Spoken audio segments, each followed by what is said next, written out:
Dunia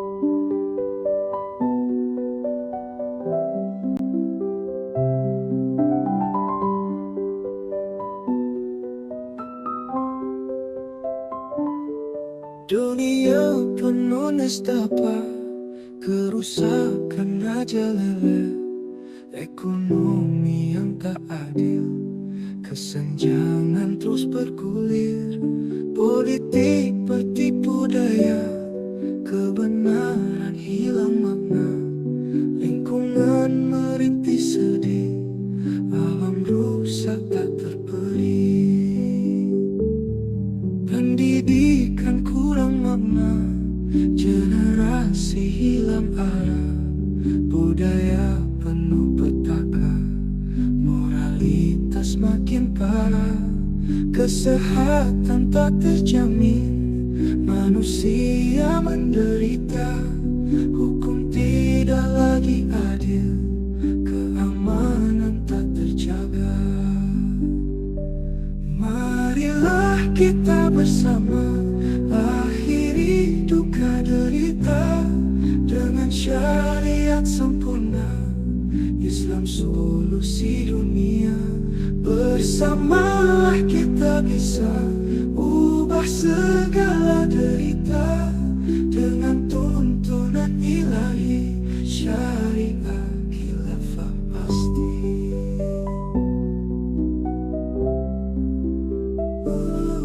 Bersamalah kita bisa ubah segala derita dengan tuntunan ilahi, syariah khilafah pasti.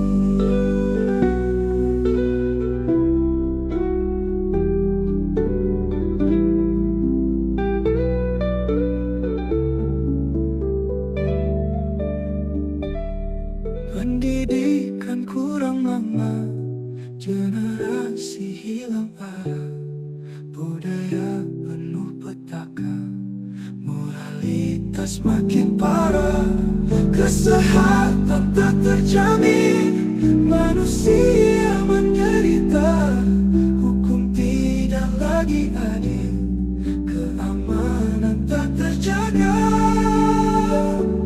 Marilah kita bersama akhiri duka derita dengan syariat sempurna, Islam solusi dunia. Bersamalah kita bisa ubah segala derita dengan tuntunan ilahi, syariat khilafah pasti.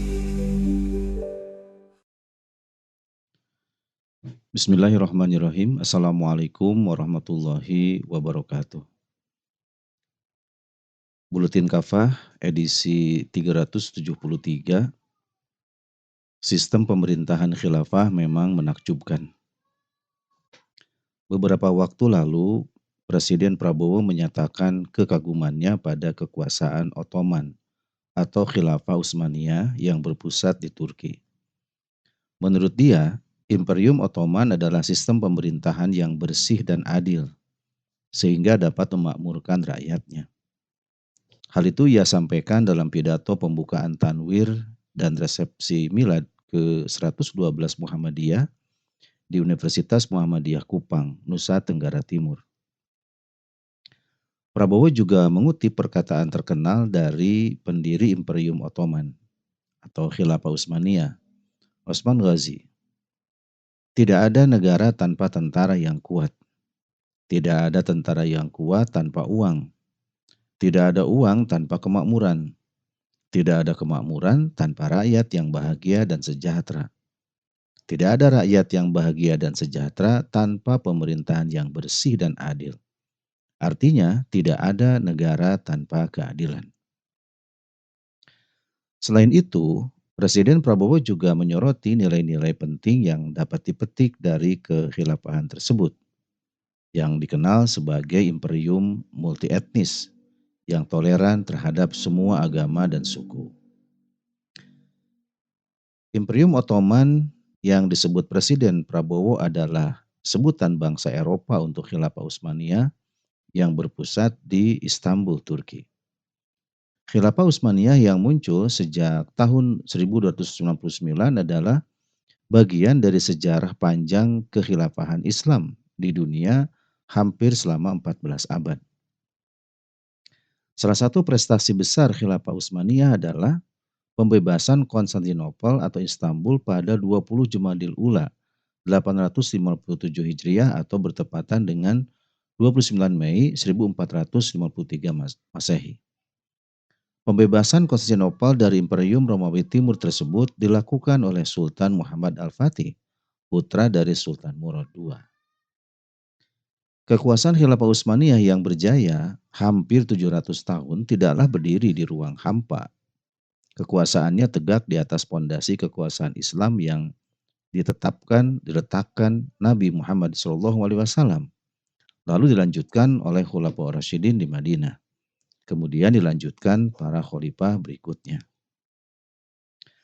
Rasulullah SAW adalah kepala negara pertama yang menjalankan sistem pemerintahan Islam. Selain menyampaikan wahyu Allah Subhanahu wa taala, beliau juga menata kehidupan umat dengan hukum-hukumnya. Beliau mengangkat para pembantu dalam bidang pemerintahan atau muawin seperti Abu Bakar radhiyallahu an dan Umar bin Khattab radhiyallahu an. Beliau SAW juga mengangkat sebagian sahabat menjadi hakim, gubernur, petugas zakat, petugas kharaj, kepala kepolisian, juga mengirimkan para duta besar, membentuk pasukan, serta mengangkat para pemimpin mereka juga memimpin peperangan atau mengirimkan ekspedisi jihad fisabilillah. Setelah baginda Nabi SAW wafat, kepemimpinan kaum muslim dilanjutkan oleh Khulafaur Rasyidin. Para pemimpin ini kemudian disebut khalifah atau pengganti, atau imam atau amirul mukminin. Nabi SAW telah berwasiat kepada kaum muslim akan adanya para khalifah yang menggantikan beliau.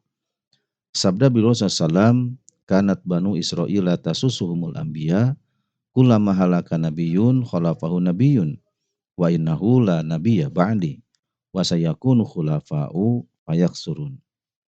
Dulu, Bani Israel dipimpin oleh para nabi. Setiap kali seorang nabi meninggal, ia akan digantikan oleh nabi yang lain. Akan tetapi, sungguh tidak ada nabi lagi sesudahku. Sepeninggalku akan ada para khalifah dan jumlahnya banyak. Hadis riwayat Bukhari.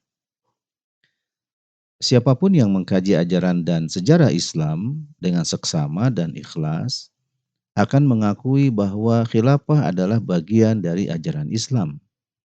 Para ulama salaf telah banyak membahas urgensi dan kewajiban mendirikan khilafah ini. Menurut Dr. Muhammad Al-Khalidi dalam disertasinya di Universitas Al-Azhar Mesir, yakni khilafah adalah kepemimpinan umum atas seluruh kaum muslim di dunia untuk menerapkan syariah dan mengemban dakwah Islam ke seluruh penjuru dunia. Dalil kewajiban menegakkan khilafah sebagaimana dijelaskan oleh para ulama tercantum dalam Al-Quran, As-Sunnah, dan ijma sahabat. Salah satunya adalah firman Allah Subhanahu wa taala, wa anihkum bainahum bima anzalallahu wa la tattabi' ahwa'ahum. Terapkanlah hukum di tengah-tengah mereka dengan apa yang Allah turunkan dan janganlah engkau mengikuti hawa nafsu mereka. Quran Surat Al-Maidah ayat 49. Syekh Abdullah bin Umar bin Sulaiman Ad-Dumaji dalam kitabnya menjelaskan bahwa seruan ini ditujukan kepada Rasulullah SAW dan umatnya untuk bersegera menerapkan hukum-hukum Allah Subhanahu wa taala. Perintah ini bukan semata menegakkan pemerintahan dan kekuasaan, melainkan menegakkan imamah atau khilafah. Pasalnya, tidak mungkin menerapkan hukum-hukum Allah Subhanahu wa taala dengan sempurna kecuali dengan metode imamah atau khilafah. Karena itu semua ayat yang memerintahkan umat untuk menerapkan hukum Allah Subhanahu wa taala menunjukkan kewajiban untuk mengangkat imam atau khalifah yang akan mengurus hal tersebut. Nah, berdasarkan hal ini, para ulama telah bersepakat bahwa wajib atas kaum muslim untuk mendirikan kekhalifahan Islam. Imam Al-Qurtubi, seorang ulama besar dari mazhab Maliki, ketika menjelaskan tafsir Quran surat Al-Baqarah ayat 30 menyatakan, ayat ini merupakan dalil paling asal mengenai kewajiban mengangkat seorang imam atau khalifah yang wajib didengar dan ditaati untuk menyatukan pendapat serta melaksanakan hukum-hukum khalifah. Tidak ada perselisihan pendapat tentang kewajiban tersebut di kalangan umat Islam maupun di kalangan ulama, kecuali apa yang diriwayatkan dari Al-Asam. Ulama lain dari mazhab Syafi'i, Imam Al-Mawardi juga menyatakan, menegakkan imamah atau khilafah di tengah-tengah umat merupakan kewajiban yang didasarkan pada ijma sahabat.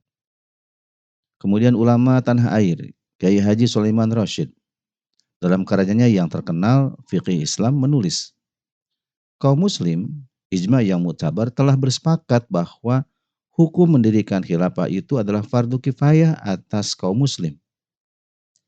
Khilafah atau imamah ini memiliki peran sentral dan strategis dalam menegakkan ajaran Islam. Dengan khilafah, urusan agama dan dunia akan terlaksana dan terjaga. Hal ini sebagaimana perkataan Imam Ibnu Khaldun dalam tugas khalifah atau imam adalah menggantikan pemilik syariah, yakni Nabi Muhammad SAW, dalam menjaga agama dan mengurus dunia dengan agama. Khilafah Islamiyah, termasuk Khilafah Utsmaniyah, memang pantas dikagumi, bahkan diteladani. Belum pernah ada sistem pemerintahan yang berkuasa hampir 14 abad, dominan dengan tinta emas, bersih, adil, dan mampu melebur umat dalam satu wadah kesatuan. Sesuatu yang belum pernah bisa diciptakan oleh sistem pemerintahan manapun, termasuk sistem demokrasi. Ada 3 faktor yang menjadikan pemerintahan khilafah itu kuat dan berhasil. Pertama, ketakwaan individu, terutama para penguasanya. Ajaran Islam berhasil membentuk pribadi-pribadi yang beriman dan bertakwa. Mereka adalah sosok yang hanya takut kepada Allah Subhanahu wa Ta'ala, sehingga menjaga diri dari perbuatan haram seperti penyelewengan kekuasaan serta melakukan korupsi, suap, dan gratifikasi. Diriwayatkan dalam bahwa Abdullah bin Umar radhiyallahu an harus merelakan unta-untanya disita sang ayah Khalifah Umar bin Khattab radhiyallahu an untuk negara. Hal itu terjadi karena unta miliknya digembalakan di padang gembalaan hewan zakat milik Baitul Mal. Di mata Khalifah Umar bin Khattab, hal itu sudah termasuk memanfaatkan fasilitas milik negara untuk keuntungan pribadi walaupun hanya sekedar padang gembalaan. Ketakwaan inilah yang menjadikan pemerintahan khilafah berjalan bersih dan berhasil menciptakan keberkahan bagi umat.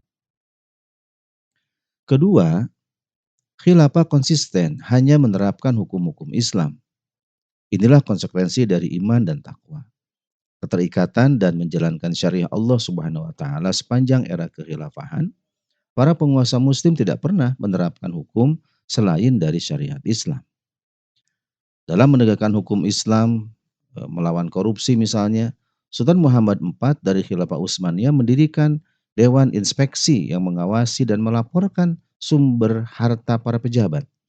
Ia juga menjatuhkan hukuman berat kepada pejabat negara yang memperkaya diri dengan cara ilegal.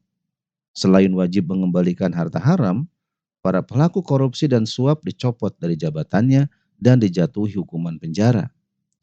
Mantan Hakim Militer Anatolia, Veliuddin Effendi, yang terbukti melakukan korupsi diasingkan ke Mytilene. Pengasingan maksimal dilakukan selama 6 tahun. Dan pada abad ke-18, hukuman diperluas dengan hukuman mati dan denda. Ketiga, keterlibatan rakyat dalam amar ma'ruf nahi munkar. Inilah kontrol sosial yang bernilai tinggi sebagai buah iman dan takwa. Seorang muslim tidak akan mendiamkan kemungkaran berjalan apalagi dilakukan oleh penguasa. Bahkan menasehati penguasa merupakan amal yang agung. Sabda Nabi SAW, afdalul jihadi kalimatu adlin inda sultanin jair. Jihad yang paling utama adalah menyatakan kebenaran di hadapan penguasa yang zalim. Hadis riwayat Abu Dawud. Seorang muslim jangan hanya sebatas kagum pada agamanya sendiri, namun dia wajib menjadikan diri mereka tunduk pada aturan agamanya. Manifestasi ketundukan itu adalah menjalankan setiap perintah Allah SWT dalam setiap bidang kehidupan, termasuk dalam sistem pemerintahan. Terbukti, hanya dengan menjalankan ajaran Islam secara kafah dalam institusi khilafah, umat merasakan keberkahan yang luar biasa. Namun, begitu mereka melepaskan diri dari ketaatan, musibah pun datang tak terkira. Demikian sebagaimana keruntuhan Khilafah Utsmaniyah pada tahun 1924 adalah akibat semakin jauhnya umat, terutama para penguasanya, dari menjalankan syariah Islam. Apalagi hari ini, umat terus-menerus menderita karena memang tak kunjung segera menegakkan aturan-aturan Allah SWT secara kafah dalam seluruh aspek kehidupan mereka. Wallahu alam bishawab.